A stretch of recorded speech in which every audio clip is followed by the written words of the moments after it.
Hello students, आप लोगों का एक बार फिर से रेनबो एजुकेशन इंग्लिश में बहुत बहुत स्वागत है। जैसे कि हम लोग पिछले वीडियो में बात कर चुके हैं क्लास 11th मैथमेटिक्स के सॉल्यूशन के बारे में, तो जो भी चैप्टर हेडिंग था, कंटेंट था, हमने देख चुका है कि हमें क्या क्या पढ़ना है। अगर पहले से आपको पता है तो बहुत अच्छी बात है। अगर चैप्टर कंटेंट के बारे में थोड़ा सा भी जानना चाहते हैं तो इससे पिछले वाले वीडियो में आपको दिख जाएगा और आई बटन में भी लिंक आपको शो हो रहा होगा, वहाँ से आप देख सकते हैं, चेकआउट कर सकते हैं। तो ये सेशन है, हम लोग स्टार्ट करने जा रहे हैं डे 1 से, और जितने भी वीडियो बनेंगे उसमें डे 1 डे 2 डे 3 करते हुए चलेंगे। जितने भी चैप्टर जब तक कि ख़त्म ना हो एक चैप्टर, तो उसके अंदर जैसे एक चैप्टर के अंदर 5 क्लास बने, तो उसमें क्या होगा ना, डे 1 से लेकर के डे डे 1 से लेकर के कहाँ तक जाएगा, वो डे 5 तक जाएगा। तो ऐसे करके वीडियो बनेगा। और सबसे पहले जो हम स्टार्ट कर रहे हैं पहला चैप्टर, वो है कम्प्लेक्स नंबर। कम्प्लेक्स नंबर को स्टार्ट करने का मेन रीज़न ये है कि आप लोग क्लास 10th में जो क्वाड्रेटिक इक्वेशन पढ़े होंगे, तो वहाँ से क्या होता होगा ना, जो आप सॉल्व करते थे, डिस्क्रिमिनांट की जो वैल्यू आता था, या तो 0 पे सॉल्व करते थे या डिस्क्रिमिनांट की वैल्यू ग्रेटर पे सॉल्व करते थे। बट यहाँ पे एक कंडीशन वहाँ पे एक और आ जाता था, ये कि डिस्क्रिमिनांट की जो वैल्यू है लेस देन 0। मीन्स क्या हो जाता था कभी कभी, पहले तो ये जानिए कि डी की वैल्यू क्या होता था। डी इज इक्वल टू जो होता था, वो होता था बी स्क्वायर माइनस का 4ac। आप लोग भली बात ही जानते हैं, अगर एक क्वाड्रेटिक इक्वेशन की बात करें तो A X square plus B X plus C is equal to 0।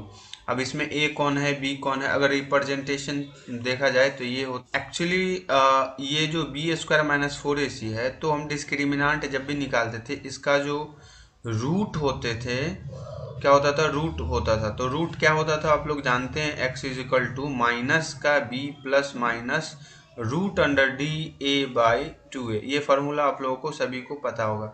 ये जो वैल्यू है किसकी है, रूट निकालने की, रूट निकालने की वैल्यू है।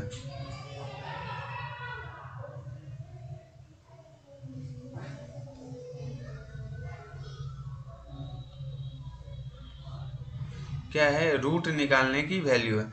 अब यहाँ से क्या होता था ना, मेरे पास दो कंडीशन है, तो x की वैल्यू भी 2 हो जाता था, minus b plus root under d by 2a, और यहाँ पे हो जाता था x की वैल्यू, और x is equal to minus b minus root under d upon 2a। ठीक है, तो ये वैल्यू होता था। अब क्या होता था, जो d रूट के अंदर है, d की वैल्यू 0 हो जाए, तो अगर रूट के अंदर से 0 निकालें हम, तो वैल्यू निकल जाएगी, 0 दे देगा। अगर d ग्रेटर देन 0, 0 से कुछ भी बड़ा हो, सपोज करो 1 हो 2 हो, वैसे तो मैक्सिमम चांसेस रहते थे कि इसके रूट्स निकल जाए, मान लो 16 लेते हैं तो 4। वही केस क्या आता था ना, इसमें भी ये यहाँ पे भी अप्लाई होगा, या तो d बराबर 0 या d ग्रेटर देन 0।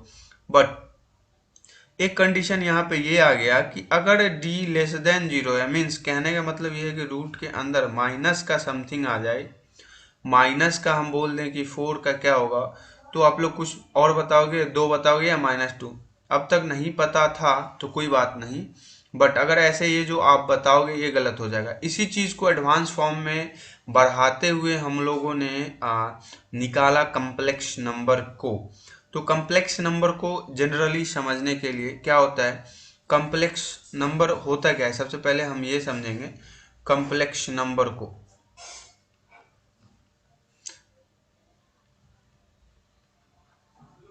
यहाँ हम पहले बात करेंगे, अगर रूट अंडर माइनस का 4 है ना, तो इसे रिप्रेजेंट कर लेते हैं हम माइनस का 1 लिख के और 4 को ऐसे, क्योंकि आपको पता है कई बार क्या होता था ना कि मान लो 8 हमने लिखा, तो इसको क्या लिख सकते हैं, रूट अंडर 2 मल्टीप्लाई अलग से रूट अंडर 4 लिख ही सकते हैं। ये रूट अंडर 2 हो गया और इसका निकल गया ये, तो आप लिख सकते हो 2 रूट अंडर 2। तो ये आपका एग्जैक्ट क्या हो गया, इसकी वैल्यू आई।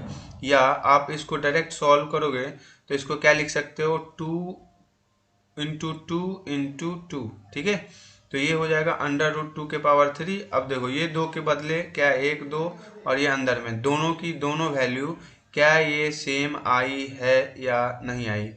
तो कहने का मतलब दोनों का रिप्रेजेंटेशन सेम है, तो इसको भी हमने क्या करा, इसी तरीके से हमने रिप्रेजेंट क्या कर लिया। अब रिप्रेजेंट कर लिया तो इसका तो मेरा 2 निकल के आ गया, बट ये जो है मेरा भाई इसको तो सॉल्व नहीं कर सकते। तो कम्प्लेक्स नंबर के तहत इसी का जो नाम दिया गया, क्या नाम दिया गया, इसका नाम दिया गया आयोटा। मीन्स क्या दिया गया नाम, आयोटा आई। तो रिप्रेजेंटेशन ऑफ आई जो है वो किसकी वैल्यू है, √(-1) की। याद रखेंगे, नोट कर लेंगे ये चीज। जो रिप्रेजेंटेशन है आई की, आयोटा की, वो √(-1) है। तो हमारे लिए क्या हो गया, यहाँ से आसान हो गया कि हम क्या कर सकते हैं, इसको हम रिप्रेजेंट करके 2i लिख देंगे, 2i के फॉर्म में, क्योंकि 4 का तो मेरे पास 2 निकल गया, ठीक, और ये √(-1) का i निकल गया। तो इस तरीके से हमने 2i बोल दिया।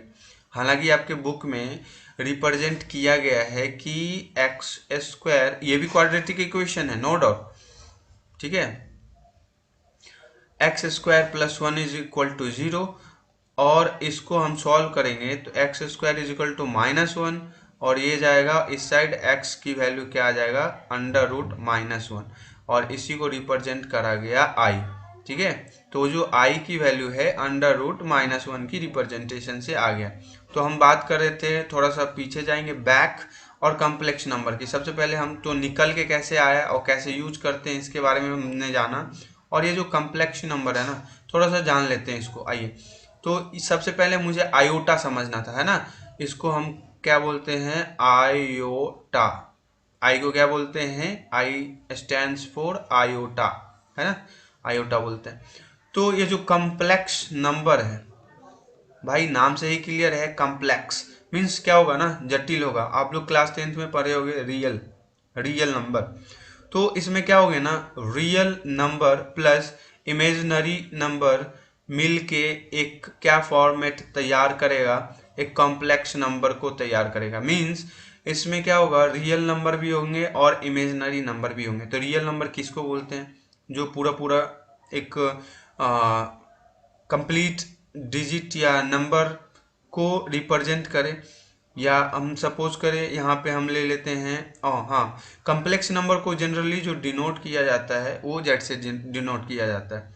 और तो ये जो रियल पार्ट है इसको लेट सपोज हम बोल देते हैं ए, और इमेजिनरी पार्ट है वो तो रियल के साथ होगा ही होगा, बट इमेजिनरी पार्ट किसको बोले हम, जिसके साथ भी आयोटा मीन्स आई आ जाए उसे हम क्या बोलेंगे, इमेजिनरी पार्ट। तो डेट मीन्स ये फॉर्मेट प्रेजेंटेशन क्या किसका हो गया, कॉम्प्लेक्स नंबर का रिप्रेजेंटेशन हो गया। अब यहाँ से जो ये कॉम्प्लेक्स नंबर का रिप्रेजेंटेशन हो गया, फॉर्मेट बोल सकते हैं इसको, ये a + ib।